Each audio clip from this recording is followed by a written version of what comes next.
Niggas hate to see you win, huh? Niggas hate to see you pull up in that Benz, huh? All these diamonds on my neck, ain't got no friends, nah. They rockin' Cardi's on my face, now it's a trend, nah. Nigga been getting money, been fucking bitches. Been hitting licks, been in them fucking trenches. Nigga, I was in the field, y'all was on the benches. Hey, what's going on? It's your girl, TampaMystic, and we are live on the Industry's Most Wanted podcast. Listen, I got somebody here with me today that everybody needs to know. He's got a lot going on within this music business and other places as well. So without further ado, go ahead and introduce yourself. Hey, what's going on, everybody? This is Dominique. I go by High Def or High Definition, and I'm on the Industry's Most Wanted podcast. That's right. First of all, give me some love. Boom. We got hold it there for a second. We got to transfer good energy. You feel that? Definitely fast. Boom. I always do that because I'm like, to me, it's almost like starting off with prayer. We're exchanging good energy, so the rest of this will run smooth, right? Yep, that's facts. First and foremost, thank you so much for all the support. You came and supported me at my 10-year anniversary, which meant a lot to me. We've connected before with, another artist in the past, and, so thank you for all the support that you've been, providing me over the years. I just want to give you your flowers right now. Oh, no, anytime. I mean, I've been seeing you working for years. Yeah. So just, when the opportunity came up, it was a pleasure, really. So. And I'm excited for us to be working more now. Timing is everything. We both have busy stuff going on. We both have personal lives, but at the end of the day, it's like when you find two people that are working and grinding, it just makes sense for them to come together. And that's what you and I are about to do. We're about to build a whole business relationship. Facts. Facts. So, let's just jump right into it. Give us a brief overview of what you do, and then I want to also take it back a little bit to find out how you got to doing what you do. So give us that brief overview first. Okay, so, actually, I help find royalties. I help independent artists register their music the correct way, BDS, SoundScan. I help them with the splits, producer agreements, name it, writer agreements, everything. I learned there was a disconnect between the artist and the business. And, the artists are supposed to focus on the creative portion anyway. Absolutely, and they need, like a High Definition to come along. You're an artist's dream come true. Yeah. Well, actually, I don't know if you recall, but I used to be an artist. Were you really? Yeah, I was an artist at one point. Okay. I'm gonna be honest. I never wanted to be an artist. Okay. I always wanted to be in the business. Right. But I never could find. Well, I'm not gonna say could find, but I never felt comfortable that I would end up working with anybody that was not like. I might be putting 300% into it, and they may only put 50% or 100%. And it's like, no, it's got to be a team effort. We got to go in there, the same. Listen, I completely understand that a bazillion percent. And honestly, as you see, I do most of my stuff by myself. And it's because it's hard to find, and this is no shade. I love everybody, really. But it's hard to find people that match my energy and my grinds. Yeah. Like I'm here every day. Like this is how I eat and pay my bills just like you. You have to run your business, and I guess other people just don't see your vision sometimes the way you do. Yeah, sometimes. And then, like you said earlier, it's all the timing thing. It's all the timing thing. Yeah, absolutely. So let's take it back. Where are you from originally? I'm from Richmond, Virginia, 804. What's your nationality? I'm black and white. Are you? Yeah, my mom, she's black. My dad, white. Oh, okay. So my son is biracial. Okay. I was gonna say because you and my son kind of slick favor a little bit. That's so funny. So that's really dope. All right. So what was it like growing up in Virginia? Oh man, I loved my child. Well, it was certain parts of my childhood I loved, and then there was certain parts I didn't. Yeah. I actually grew up in the projects. Okay. Fairfield Court. Till about the age of 10. Got you. Then I ended up in a homeless shelter. Oh, yeah, okay. So I was in a homeless shelter for about 2.5 months. Were you raised in a single parent household or what? I was. Yeah. I didn't know my dad for a while. It was really just my mom. Yeah. So we was on food stamps. Understood. Yeah. Like shoot, mom's struggling. I was a single mom too, so I totally understand. Yep. So so ended up in the homeless shelter for a couple of months. My aunt and uncle. They ended up getting me out. They got temporary custody of me. Oh wow! You were how old at that age? I was 10. You were 10. Wow, you experienced a lot at a young age. Bless your heart. I've probably been to like maybe 4 or 5 different elementary schools. Wow. Yeah, so it was pretty tough. Jeez, but shout out to your mom though. She did what she could. You know? Yeah, she did. And then like after the homeless shelter, I ended up living with my aunt and uncle until till I was about 18. Well, Yeah. actually, till I was about 16, and then I ended up living with my cousin. Wow. But my aunt and uncle, they're like my parents to me. Honestly. Wow. Shout out to them for taking you in. Like, that's a major blessing because, you know, I fortunately I had both my parents, and we definitely weren't wealthy, but you know, we had a decent upbringing and stuff like that. But it's like was a single mom, and you know, I struggled a lot too. It was very tough with a single parent income, and so I could definitely, you know, but I couldn't imagine having to, you know, go live with other people and stuff. So wow, like you experienced a lot at a young age, but it probably also gave you a bigger appreciation on everything that you work hard for now. It did. It definitely did. It probably gave you a lot of motivation too. Way more motivation than, you know.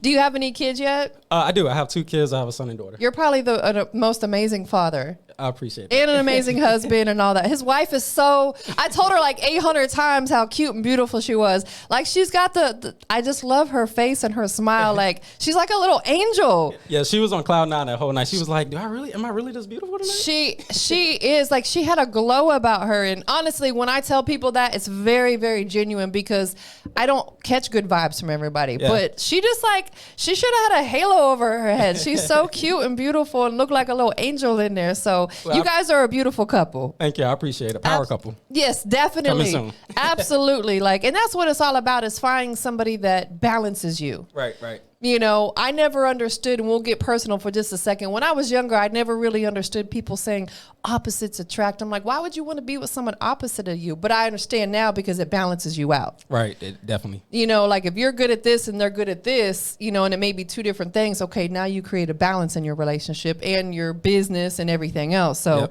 yep. Okay, so, you know, as you graduated, got a little bit older, how did you decide you wanted to get involved in the music business? Actually, I knew back when I was in the 9th grade. Okay. Yeah, my best friend and I, Chaz, well, one of my best friends. Shout out to Chaz. Yeah, we started a group back then called Drop Squad Click. Okay, Drop Squad Click, let's go. So, you know, we were doing our thing. And then once I got to actually in 9th grade, I visited Atlanta for the first time to visit my cousin. And I was like, Atlanta's going to be that next capital of music. You knew it, absolutely. I knew it right then and there. Facts. So I had actually made a goal from that period until I graduated. And I was like, I'm going to move to Atlanta. And that's exactly what I did. So I went to the military, to the National Guard. Nice. And that was just a way for me to get my money up. That's all. Absolutely. A lot of young men and women do that, for sure. Yeah. Like, it provides you great benefits. It do. You could pays for you to go to school, get you a little VA loan, get you a house. Yep. Take advantage of all that. Definitely. Take advantage of it. Most definitely. No, I understand. I actually been coming to Atlanta since the 90s. I was a teenager, but I got to come out here and experience Freaknik. The real Freaknik. And I told myself back then, I fell in love with it. I love the culture. I'm like, this is a beautiful city. I love that they got brick homes out here because we didn't have that in Florida. And I was like, I told myself back in the 90s, I said, I'm going to live there one day. I'm going to live there one day. It took me all these years later to make it happen, but you made it happen. You throw stuff out in the atmosphere, it's going to happen. Yep, you made it happen, and look where you're at now. Absolutely. You know, we out here working. Big things popping. So when did you transition full-time to Atlanta? 2009. I graduated high school. I went to Oklahoma for about 3 months for my AIT training. Okay. As soon as I got back from Oklahoma, I stayed at home for about a month. And my cousin came home to visit for Thanksgiving. Oh, actually, yeah, Thanksgiving. Okay. Rode back with him to Atlanta and never looked back. That's so dope. Yep. So talk about that. When you first got here and you first touched down, did you hit the ground running? Did you get acclimated a little bit? What was that transition like for you? I had no idea what I was doing. No idea at all. New city, new people. Yeah, actually, my first job here was at Mrs. Winters. I think I lasted on like 2 weeks. So. And after that, have you been working for yourself pretty much since then? No. So I went through a period where, you know, I worked at Applebee's for a few years as a server. Okay. And then at the time, my son was getting ready to come into the world. Yeah. And I was like, what am I going to do? I was like, I can't survive off of Applebee's. Right. And then I had a good friend of mine, the public's eye. He used to work at Orkin at the time. Okay. And he basically got me in with Orkin. I worked there for about 5 years. Oh, okay. And then I kind of started going out doing my own thing. Yeah. Became what they call a certified operator in the pest control industry. Yeah. So now which is a lucrative industry, I'm sure. Yes. It's money everywhere. Yeah, so. businesses, homes, probably at the parks. Everybody needs some type of pest control. Everybody, restaurants, hotels. Everybody. Yep. Man, that's a great business to get into. Definitely. You know, and it's so funny that you say that, because I was just having a conversation today. Right before I came here, Dave and I were having a conversation. We were talking about some people just don't have ambition and motivation, and they're like, "Oh, I can't find a job," or "I hate my job." Well, then go start your own business then. Yeah, and the money's there to do it. It is. It does not take a lot of money to start up a small business, right. and then you could grow it from there. Yeah, it's going to be a little bit of struggle in the beginning. Yep, definitely. And a lot of people don't know that if you get into the pest control industry, work for 2 years under a company, and then you can take the test to get your own license to start your own company.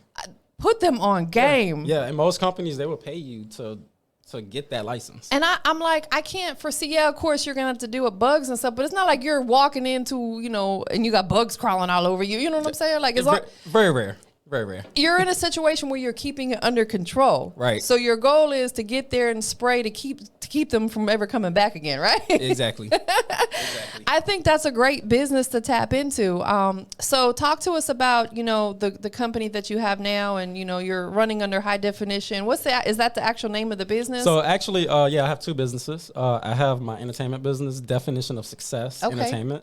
So, you know, I focus with helping independent artists, all artists in general, creatives. Yeah. No matter what you're trying to do in the industry. I might need to talk to you about some stuff. You never know. Yeah, just let me know. Yeah. And then I have my other company called DNA Pest Consulting and Management. Okay. And that's actually named after my kids, Dominique and Araya. Oh, I love that. Yeah. So I actually partnered with two companies here in Atlanta. One is Go Bug Pest Management. So I've been doing a lot of stuff. So you're like self-contracted with them, basically? Pretty much. It's so I'm also listed as an employee, and I'm also contracted as well. That's great. Yep. And then I have another company where I do have that certified operator's license. So I lease it out to another company just to kind of help them get off the ground and get things running. Look at that. You help people all the way around. You're a blessing. I appreciate it. Definitely. You are an absolute blessing. But you know what, though? I think that comes from what you had to go through to get where you're at. Yeah, definitely. You know, you had a somewhat of a tough upbringing, and, you know, you experienced a lot. So I think that instilled in you to be such a giving person. Because, you know, look at your, you know, you said your aunt and uncle who took you in, and, like, you know, that to me instills that in you to want to be able to help other people. Right. Yeah, definitely agree. So let's talk about the company where you're helping these artists and other people who are in the business. Man, everybody needs you in their life, right? Right. What made you decide to start that business? So as an artist, you know, I realized when I was pursuing to be an artist, I realized that, you know, I was kind of on the ball with everything, like doing my own paperwork, just making sure everything was taken care of. Right. But I noticed everybody around me, they had no idea. I ended up going to Full Sail University. Okay. I graduated class of 2014. Wow. Degree in entertainment business. Okay, big congrats. I appreciate it. But yeah, I ended up getting a degree there. You know, they gave me a lot of knowledge. Yeah. And then I had a few folks in the industry. One of my producers, Sterling, he's actually put me up on a lot of game over the years since I was a kid. Yeah. And actually, I manage him now. That's what I'm saying. You got some dope producers. Yeah. You know. So, and we've done work with Jazzy Faye, DJ Luke Nasty. Wow. Miss Raindrop. Shout out to Miss Raindrop. She's so cute too. Oh yeah, we got some stuff coming. Wait till y'all hear. Oh, I can't wait, because she's fire. Yeah, super fire. That's dope. So in the beginning, we gave this brief overview, but let's just dive in a little bit more, right? One of the things that you mentioned that you do, and you mentioned at the showcase and just now, is you help artists find like missing royalties and money and stuff like that. I do. A lot of these artists don't understand what that means. You know, there's money out there, and then not just artists, DJs too. If a DJ does an intro on a song and that song is distributed through the digital platforms, they are entitled to a portion of that royalties as well. They are. You know, there's so many different ways to make money. Let's dive into that a little bit, if you don't mind going in depth, you know, and because it's going to entice people to want to come pay for your services. Right. So yeah, definitely DJs, anybody that's written on a song, anybody that's supposed to get credit on the record. You know, they're considered a songwriter, right, or composer, right. So they're supposed to get a percentage of your streams from your from TuneCore, CD Baby, whatever distribution platform you use. Yeah. And then along with your splits, BMI, ASCAP, CSAC, all of that.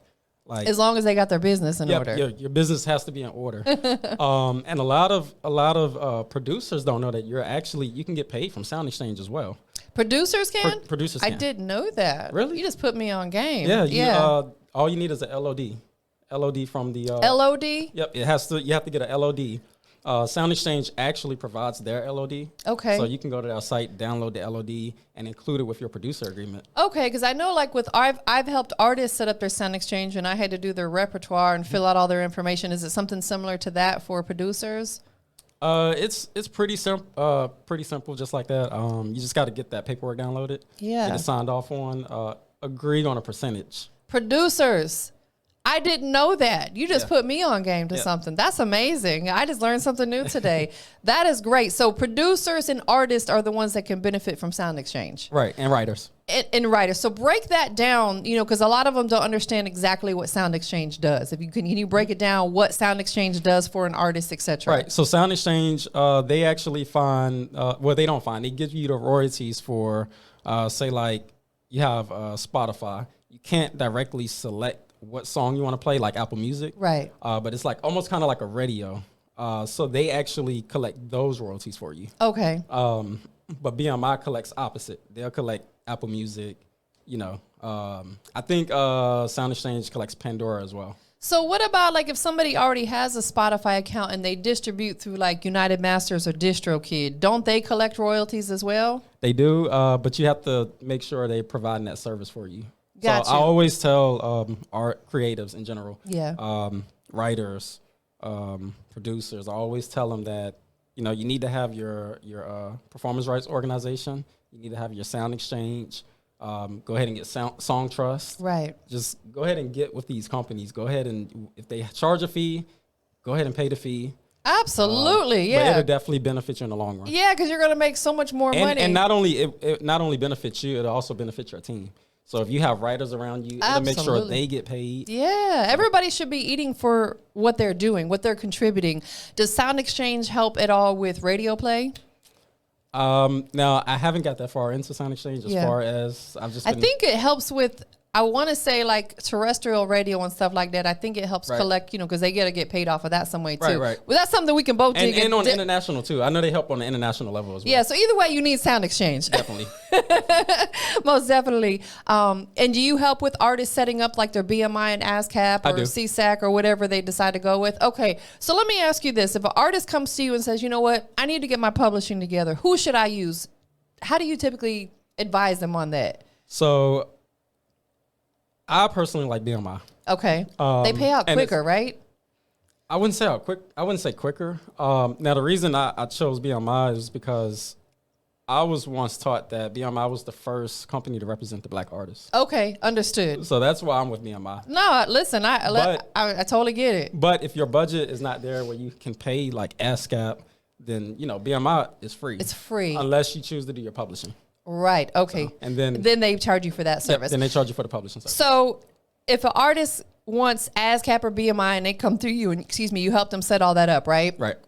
Every time they put a song out, they need to be registering that song. Correct. Is that something that you continually help them with? Like, do you take a retainer fee and maybe they pay you monthly or something like that? Is that something you offer to do? I normally do it either I'll take a retainer or I'll do it per case. Okay. So it just depends on what the artist need. Because honestly, there's some artists and because producers also have to go in there because a lot of times the artists don't include the producer when they're registering it. So it's up to the producer to make sure they're doing it as well. That's something you help producers with as well? It is. Man, I'm going to start sending people your way. I get asked about this all the time, and I know how to do some of that stuff because I had a producer I was managing a while back, and that's how I really learned about, and producers have to have two publishing. They have to have a songwriter and what is the other one? They got to have two ASCAP and BMI accounts. You're talking about the publishing portion of it. Right, exactly. Yeah. So I used to, the producer that I was managing, I'd have to go in and register all those songs because the artists a lot of times wouldn't take the time to do it. Right. So there's definitely a demand out there. People will pay you for that service. Yeah, I'm sure you know as you're doing it as a business. Yep, I am. And it's going to get done right for them. It's definitely going to get right. Man. And I have a good amount of independent artists that can vouch for me and tell you that, Listen, I'm already knowing. I'm about to start soliciting your services to these artists because so many of them need it. There's some artists that I ask them who you have your publishing with, and they don't even know what I'm talking about. Yeah, I've seen that as well. And it's, and it's kind of sad almost because they either haven't taken the time to learn the business or nobody's taken the time to teach them the business. Right. So in a case like that, they need to pay your company to help them out to make sure it's done the right way. Exactly. So Sound Exchange, publishing, what other services do you offer? I help with, figuring out the right distribution. Okay. So, you don't have to just go through TuneCore. You don't have to go through CD Baby. You do have United Masters. DistroKid. And there's a lot of other new ones popping up out there too. I personally, I go through Symphonic distribution. Talk to us about that. I'm not familiar with that one, to be honest. So tell us. I've been actually under Symphonic for years now. Okay. So even if artists, they need distribution, I also provide that Nice. through Symphonic. Awesome. But if you're an artist and it behooves you to have your own label. If you have your own label, I would go to Symphonic, I would apply, and to upload your music is no charge. There's no renewal, so you don't have to pay to renew to keep your music up. Yep. Really? Yep. Wow. So as long as they have their own label, so they could create, like I have my business, Mystics Entertainment LLC. So if that was my label, Mystics Entertainment LLC, I could register it under Symphonic. Correct. And then Symphonic, they'll just take a portion off top. Right. So when your royalties start coming in, you won't even know anything's gone. Understood. Right. So rather than you paying a renewal fee every year or pay to upload, like TuneCore, you got to pay for every album that you upload. Then you got to pay a renewal. It gets expensive. It does. Very expensive. Where you might not have that chunk of money at that time to do the renewal, and you don't want your music coming down. It gives you the opportunity to kind of move that money and, to kind of set your budget to where you can focus more on your marketing and your promotion. So what are some of the things that you look at with an artist to decide which distribution company they should go with? I just kind of get a feel off of what they're trying to do. Okay. And if they're really serious and if they want to really, if they plan on putting out, a lot of music, then I definitely direct them towards Symphonic. Okay. But if it's just an artist, they may put out a song every 3, 4, or 5 months, then I'll just, recommend like TuneCore, United Masters. Right.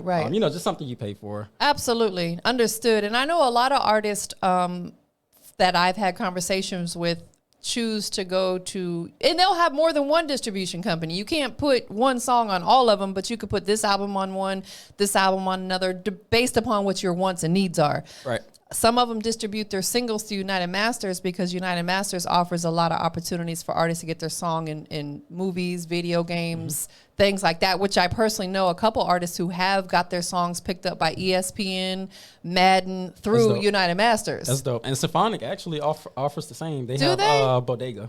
Wow. Yeah, Bodega Sync. That's amazing. So does Symphonic also offer the option if they do want to go ahead and pay an annual fee? I'm not 100% sure on that. Okay, they can take a look at that. Yeah, it depends on the artist. Okay. So if they go on and they register, it depends on whatever options they pick. Understood. Yeah, they probably do. Okay, so you help them with the distribution, which obviously is a major thing. And I get asked about that a lot too, to be honestly. And I tell them that's not something I choose to help them with. I could, but I don't really want to have to get that personally involved with them because that's not what I do as a business. Right. So they need to come to someone like you who you're a professional and this is what you do. Right. And I help them get their ISRC codes, their own personalized ISRC codes. And that's another thing that they lack on. Rather than getting it through the distribution company, they can actually purchase it themselves. Yep. Okay, so you help them with the distribution, the ASCAP, BMI, wherever the publishing, Sound Exchange. Do you offer other services to them? I do. I also help creatives, because it's not just artists. Right. I help them get the plaques that they should be receiving, that they deserve. Let's talk about that. Because every artist wants a plaque. Right. I want a plaque. Shout out to Lucci. I got a plaque from TIG right there hanging on the wall. I want more of those. I want these walls to be filled. Let's talk about these plaques because that's a major accomplishment. Producers want them hanging in their studio, from whatever album they produce went gold, platinum, whatever. Mm-hmm. How does an artist go about getting a plaque? Where do they got to be? Well, they got to get the numbers right first. Okay. You definitely got to have your sales, your streams up.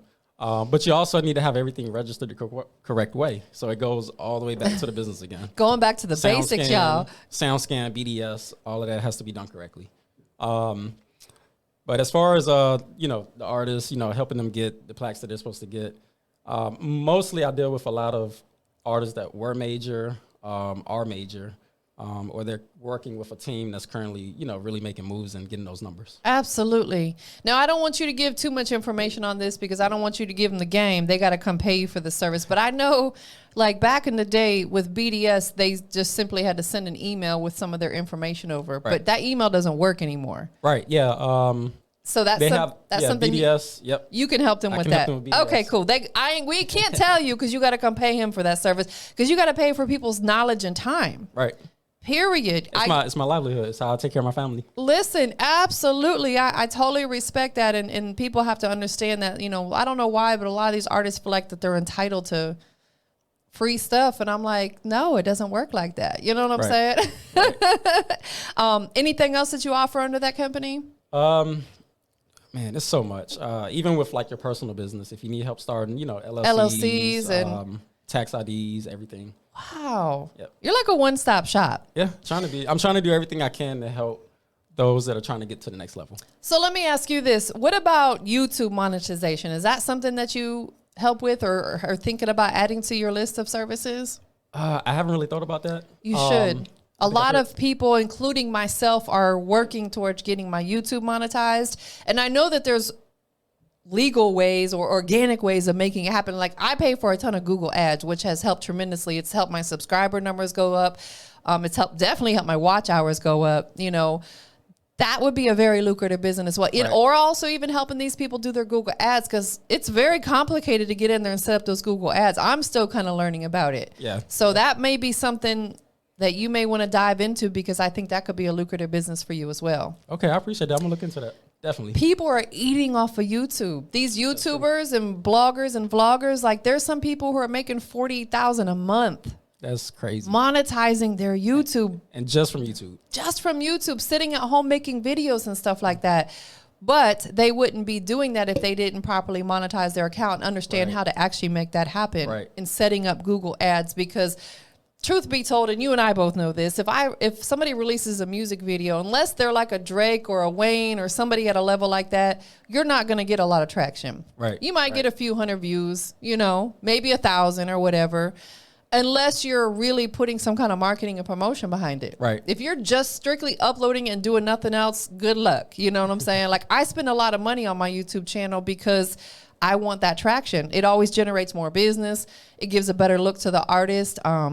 So yeah, I think that would be something really cool for you to get into. Yeah, I'm gonna look into that because I do know that you have to have a certain amount of hours. Yeah, it's 4,000 watch hours and I think 1,000 subscribers is the numbers.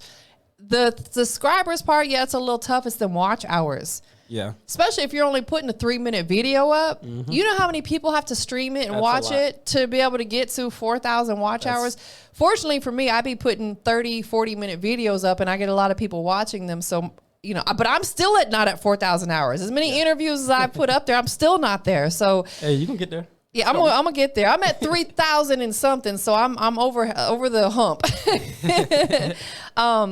What piece of advice, gym, tip, tool would you love to offer any creatives out there? Be consistent. It's all about consistency. Like I'll be honest, I really don't think I'll be part of where I'm at right now is because of consistency. Yeah. When I actually was an artist, I'm gonna take it back to 2020. Okay. That was a rough year for me. I lost my uncle that year. Oh. He passed away from COVID. Man, I'm so sorry to hear that. My mom passed away a couple of months later. Well, not my mom, my aunt. Yeah, but, I call her my mom. Absolutely. She passed away from heart failure a few months after that. Wow. And then in November, my cousin, the one that I moved with to Atlanta, he passed away. No, all in the same year? In the same year. So. Oh, that makes me want to cry. Like, that just hurts my heart. Yeah, so I was super crushed. Yeah, I'm so sorry. And I was ready to give up. I listen, can't even imagine. Like 2020 was a hell of a year. Yeah, I was completely just ready to quit on everything. And Sterling, my producer, we had a conversation, and we was on the phone for hours. Yeah. This was like December 2020. And he was like, look, man, he said, don't give up yet. Don't quit. Keep going. He was like, matter of fact, he said, I want you to just focus on the business. Yeah. He was like, I know what you can do. Absolutely. And the people that loved you that passed away, they wouldn't want you to stop. Yeah, they wouldn't. So, and that's kind of with that, it motivated me. It motivated me. So like maybe 3 weeks after that conversation, I got my first, I didn't get my first plaque. I helped, an artist, producer and artist. I helped him get his first plaque. Wow. Which was with the Look at D4L God. project. Look at God. And then I helped another friend of mine, Coach Cheese. That's my boy right there. So, he produced I Know You See It by Young Jock. I helped him get his Billboard plaque. Wow. And then I had some opportunities to help them kind of find some money that was missing. So God, that's God right there. Yep. God said, you know what? You didn't quit on yourself. Yep. I'm going to bless you and others that you've helped. Yeah. So that consistency, you know, doing all of that, going through what I went through. Yeah. I just knew I had to be consistent. And from there, everything just kind of took off. It felt like everything happened overnight. I think it's amazing. Of course, we don't like to lose loved ones. I lost my sister in 2012. She passed away. And then I lost my mom last year. So, and then it's so crazy because the beginning of 2021 was a rough year for me. My dad had open heart surgery, and the very next day, my mom, his wife of 48 years, she passed away. So I had both parents in the hospital same time. And I felt like you. I was like, I felt like my world was crumbling. But I said, you know what? I had to find the strength to keep going. But at the same time, it gave me like a sense of clarity on life, to realize how short life really is, and that we have to live every day as much as we can, because that could be our last day. Yeah, we do. And that's kind of why I'm going so hard now, because And you have kids. I'm like, it can happen at any moment. Like, That's you right. know, I'm getting older. Yeah. And, you know, I'm always driving. So, you know, anything can happen. My And I got to make sure everything is set up for my family, my kids, make sure they're straight. You have to look out. You know, I just had a conversation with someone yesterday about life insurance. A lot of people don't have life insurance coverage, and you don't want to be the one where your family has to put out GoFundMes and stuff. You know, Right. like, have yourself prepared if you have families and stuff. And like you said, my sister was only 41 when she passed away, and it can happen at any age, y'all. So it's like, stay consistent, because I wish I could go to the gym once a month and have a flat belly, but it don't work like that, y'all. So it's like with anything we do in life, in order to see results, the consistency has to come first. So that's a great piece of advice. Anything that you have coming up that, you know, do you do, like, I thank you again for coming to my event and sharing the knowledge you did. And you're going to be working, shout out to Dooley KP. He was the winner of your services. So I'm excited you're going to be working with him. He's such a great guy to work with.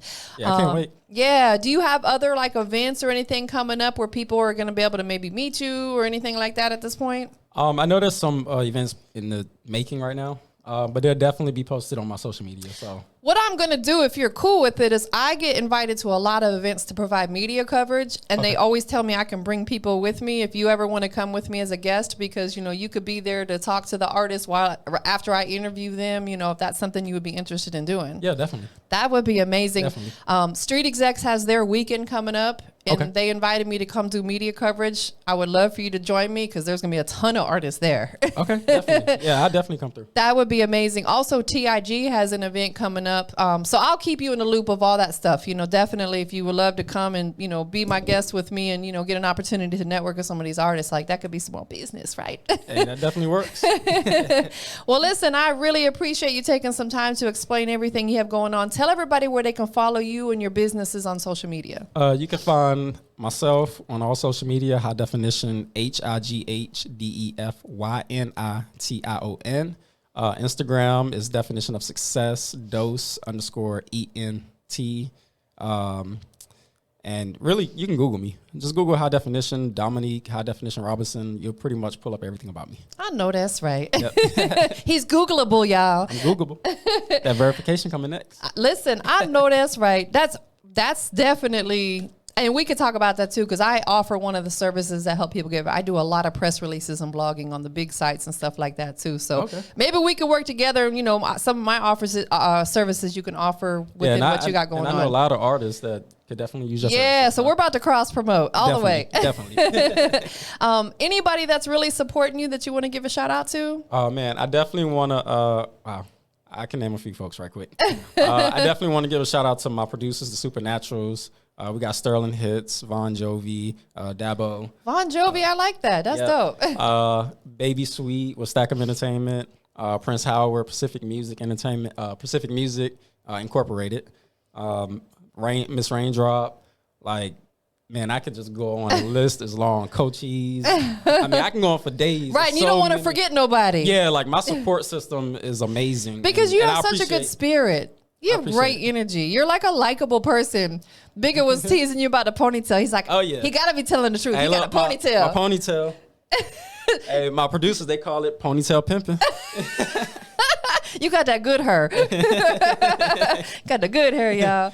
Yeah, that's one of the hardest things to do is give them shout out because you don't want to forget nobody. Right. And I do want to give a shout out to Bigger Rankin too. Yes. He definitely, like, I was not expecting it, but he was definitely showing me mad love and support. Yes. And it's so genuine. I'll tell you, I've known OG since I came in this business 12 years ago. And he was the one that helped me get brands and stuff together, because the first 2 years I was in this business, I didn't have a brand. I was still learning. It took me 2 years before I developed my Mystics Entertainment LLC and Industry's Most Wanted LLC, you know. And shout out to Bigger Rankin, shout out to Kingpin too, Rap Juggernaut. They're the ones that helped me say, you need a brand. Yeah, it's cool to support our brand, but you need your own brand. You know what I'm saying? So yeah, definitely shout out to those guys. Dope. Before we get into the very last question, which is the most important one, go ahead and, look at the camera, and anybody that's showing you support, what would you like to say to them? Man, I just want to first say that I love you guys. I definitely appreciate everything over the years. And, I'm going to keep my word. When I get to where I know I want to be at, hey, you guys are coming with me. I know that's right. So the last but not least, we got Dominique here, Mr. High Definition himself. He's the guru of a lot of different stuff. We are on the Industry's Most Wanted podcast. He was a part of the Industry's Most Wanted 10-year anniversary. So I need to know what makes you the Industry's Most Wanted. What makes me the Industry's Most Wanted is I'm a one-stop shop for it all. And I'm here to change the game for all independent artists. Hey, that's a great answer. I love it. Once again, thank you for being here today. Give me some more energy, some more love. Boom, boom. You feel that? We up out of here, y'all. Have a good one.